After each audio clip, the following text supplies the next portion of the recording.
একবার উঁচু করেন, ওইটি খাতে পেয়ে দেন।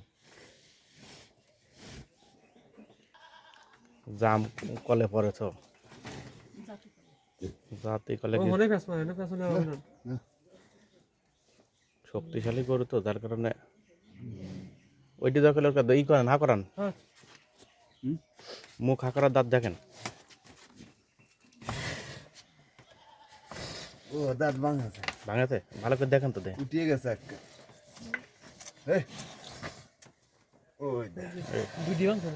এই কারণে তো কম খাচ্ছে, তাছাড়া তো অন্য ওইটা গরু কাবু হয়, ওই জায়গায় দাঁত তো ভাঙলে গরু কাবু হয়।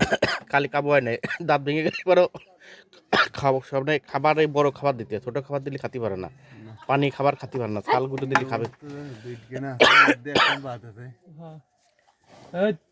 তাছাড়া তো গরুর এমনি কোনো রোগ নেই, এমনি কোনো সমস্যা নেই, শুধু